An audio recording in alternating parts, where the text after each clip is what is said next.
El 20 de noviembre de 1910 se inició una revuelta a nombre del pueblo mexicano contra el gobierno de México.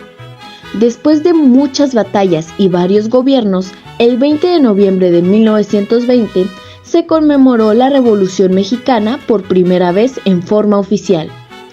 Pese al acuerdo nacional respecto al triunfo de la revolución, pocos fueron los que convinieron en su significado. A 60 años de distancia, aún se sigue discutiendo el significado de la revolución. ¿Debe clasificarse como uno de los primeros grandes movimientos del siglo XX contra el capitalismo hacia el socialismo? ¿Debe figurar acaso como una de las últimas campañas del siglo XIX para liberar el capital y el trabajo? Pese a toda su violencia, ¿acaso debe considerarse siquiera como una revolución que lleva a una nueva clase al poder y le permite remodelar la sociedad a su propia imagen? ¿Por qué no solo como una guerra civil, un movimiento militarizado o simplemente como un nuevo giro político? ¿Qué fue la revolución? Para comenzar, hay que saber qué fue la revolución. La Revolución Mexicana fue un conflicto armado que inició en 1910, como consecuencia del descontento popular hacia la dictadura de Porfirio Díaz, y que derivaría en una guerra civil, que transformaría radicalmente las estructuras políticas y sociales del país.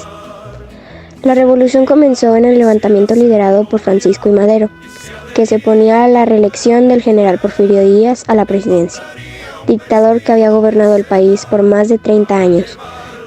Pero una guerra no inicia de un día para otro. Las causas de la Revolución Mexicana fueron de carácter social, político y económico. Entre ellas se encuentra la nula libertad de expresión, la desigualdad social, la sobreexplotación laboral y muchas otras que condujeron al hartazgo del pueblo mexicano, lo que culminó con una serie de levantamientos armados con el derrocamiento del régimen porfirista. La desigualdad social, la concentración de riqueza, no existía la libertad política, despojo de tierras a los campesinos, creación de latifundios, sobreexplotación a campesinos y no había libertad de expresión, etc. La Revolución Mexicana es uno de los procesos más complejos de nuestra historia, debido a que las diversas condiciones políticas, económicas, sociales que existían en el país y a los intereses particulares de cada líder y grupo social. El origen del zapatismo. En las fases iniciales de la Revolución Mexicana, Zapata decidió que era momento de actuar y proclamó la fundación del Ejército Liberador del Sur. En muy poco tiempo acumuló una gran fuerza constituida por campesinos e indígenas, quienes abandonaron sus empleos y formaron el Ejército Revolucionario Agrista, que apoyó a la rebelión maderista en el sur del país. Madero al poder de 1911. Madero consideraba necesario mejorar las condiciones de los trabajadores y campesinos, pero procuraba no afectar a los dueños de las fábricas ni latifundistas. Temía ahuyentar a la gran capital de las empresas nacionales y extranjeras. La ruptura de zapatistas con Francisco I. Madero alcanzó el punto que no retornó cuando proclamó el Plan de Ayala el 28 de noviembre de 1911. Pascual Orozco también se levantó en armas en Chihuahua con el Plan de la Empacadora en marzo de 1912, mediante el cual se desconocía a Madero como presidente y proponía un programa de reformas laborales y agrarias. La escena trágica. En marzo de 1911, Venustiano Carranza proclamó el Plan de Guadalupe, por el cual autonombró el primer jefe del ejército constitucionalista. Declaró la intención de luchar contra Huerta. Mientras tanto, Zapata continuó con el levantamiento armado que inició durante el gobierno de Madero y se negó a deponer el armas manifestándose en contra de Huerta. Por su parte, Francisco Villa se unió al ejército constitucionalista junto a otros generales provenientes del norte, como Álvaro Obregón y Plutarco Elías Calles. Pascual Orozco, por su parte, combatió en favor de Victoriano Huerta. Huerta aceptó renunciar a la presidencia de julio de 1914.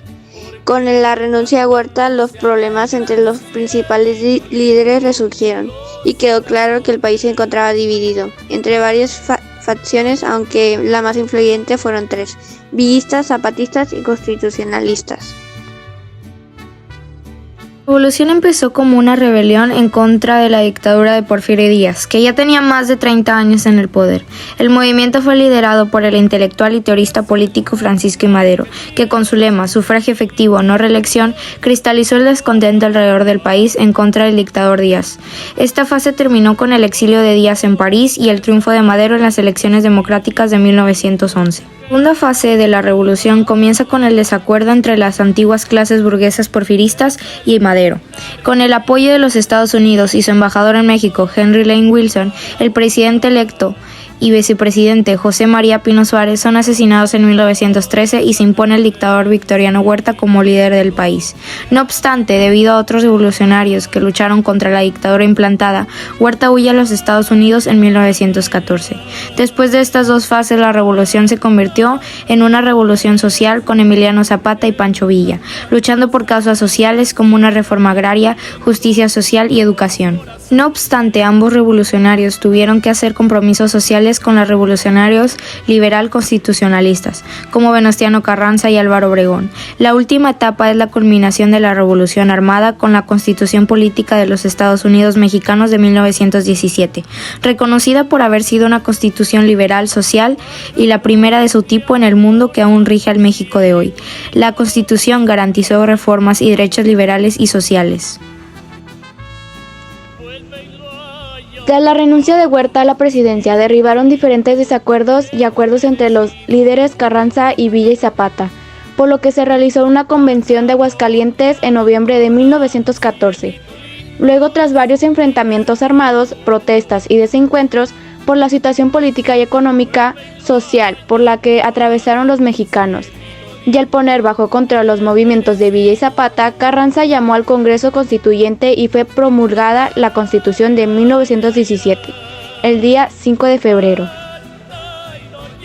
La nueva Constitución se caracterizó por reconocer el derecho de los trabajadores, establecer una jornada de trabajo de 8 horas, un salario mínimo, la reforma agraria. El Estado se concedió al derecho de expropiar las tierras y separó la Iglesia del poder político.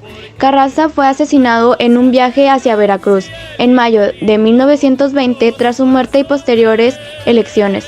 Resultó electo como presidente de México Álvaro Obregón. Para este entonces, los conflictos armados de la Revolución Mexicana habían acabado por sí completo. Durante este proceso fueron asesinados los líderes campesinos Emiliano Zapata en 1919 y Francisco Pancho Villa en 1923, ambos importantes figuras de la Revolución Mexicana por sus ideales y lucha continua. Gracias a este conflicto armado surgieron miles de documentales que nos ayudan a comprender más este suceso. Un ejemplo es Revolución Mexicana, una revolución popular. En 1908 entrevista a James Clement, donde hizo la siguiente declaración: "He esperado con paciencia el día en que el pueblo mexicano estuviera preparado para seleccionar y cambiar su gobierno en cada elección sin peligro de revoluciones armadas y sin estorbar el proceso del país. Ese día ha llegado". Quien realizó diversas giras en el país con la intención de crear un partido político y competir contra Díaz. No obstante, Porfirio Díaz se retrata una lanza de una nueva candidatura, y Madero es arrestado durante la estancia de Madero en la cárcel. Se llevaron a cabo las elecciones y así es como Díaz ganó nuevamente. Posteriormente, Madero logró escapar de la cárcel huyendo hacia Estados Unidos, y desde Texas creó el Plan de San Luis, en el cual tiene como fecha el 5 de octubre de 1910. Para evitar problemas con Estados Unidos bajo el famoso lema de sufragio electivo, no reelección. Así es como poco a poco las copias del documental fueron llegando a la Ciudad de México, y el 18 de noviembre fue descubierta una conspiración contra Porfirio Díaz en la ciudad Puebla, dirigida en el conjunto con su familia. Este plan hacía un llamado al pueblo mexicano para levantarse en armas el 20 de noviembre de 1910 contra la candidatura de Porfirio Díaz. El objetivo era imponer condiciones libres y democráticas, además de regresar a los campesinos las tierras que posteriormente atadas por hacendados y latifundistas, y comenzaron a surgir levantamientos en contra de Porfirio Díaz, los cuales rindieron frutos. Fue así como a las 11 de la mañana el 25 de mayo de 1911, frente a la Cámara de Diputados y en medio de una manifestación más de 1000 personas, que Porfirio Díaz, a sus 80 años, renunció a la presidencia de México, terminando el porfiriato. Posteriormente, su renuncia, José de la Cruz Porfirio Díaz Mori, su nombre completo, fue exiliado del país, siendo en París, Francia, donde viviría sus últimos años de fallecimiento, el 2 de julio de 1915, a los 84 años, que hacen Porfirio Díaz en el poder de 1911. Se realizaron nuevas elecciones en México, siendo Francisco I. Madero el ganador. A partir de este movimiento en el escenario político, varios movimientos contrarrevolucionarios y desacuerdos con diversos personajes de suma importancia durante el resto del movimiento. Entre estos destacan Pascual Orozco, Emiliano Zapata, la aparición de Victoriano Huerta y el golpe del Estado que lleva por nombre Decena Trágica, la cual pone fin al gobierno y vida de Francisco I. Madero, la de su hermano Gustavo y la de vicepresidente Pino Suárez. El poder, personajes como Francisco Villa y Venustiano Carranza, que también eran líderes revolucionarios, mostraron su desacuerdo y tras un año de lucha de Huerta renunció a la presidencia. Posteriormente a este hecho y mediante el Plan de Guadalupe, se designa a Venustiano Carranza como el primer jefe del ejército constitucional y se haría cargo interiormente el poder más tarde a la Convención de Aguascalientes. Gutiérrez fue elegido como presidente del país de 1914. La inestabilidad política en México continuó. El conflicto armado se inició en el norte del país y posteriormente se expandió en otras partes del territorio nacional. Una vez que los sublevados ocuparon la ciudad Juárez, Chihuahua, Porfirio Díaz presentó su renuncia y se exilió en Francia.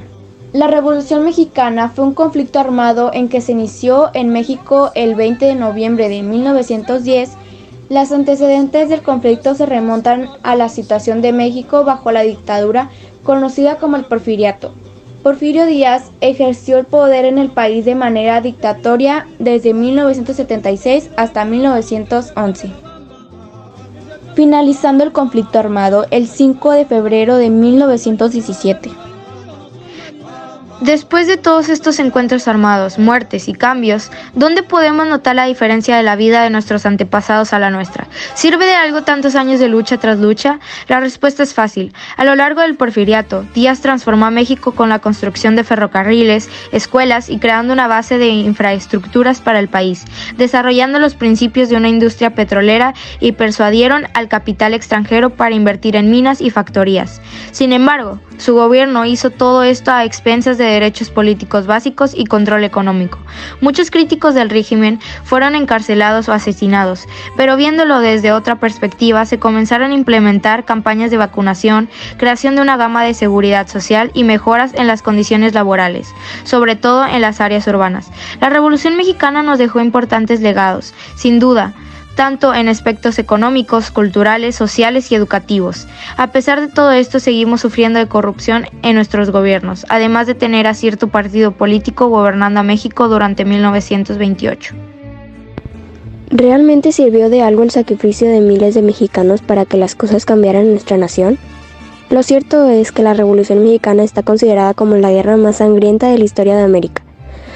Pero creo que valió la pena todo ese sufrimiento y discriminación que vivieron aquellos pobres campesinos mexicanos, para que el de hoy gocemos de múltiples leyes que protegen a nuestros obreros, que tengamos educación obligatoria y laica, tener derechos a la libre expresión, tener vías férreas y tener relación con el gobierno extranjero. Si bien una guerra nunca va a ser motivo de felicidad, pero es parte de nuestra historia. Una guerra se causa para buscar un cambio, evolucionar o mejor dicho, revolucionar.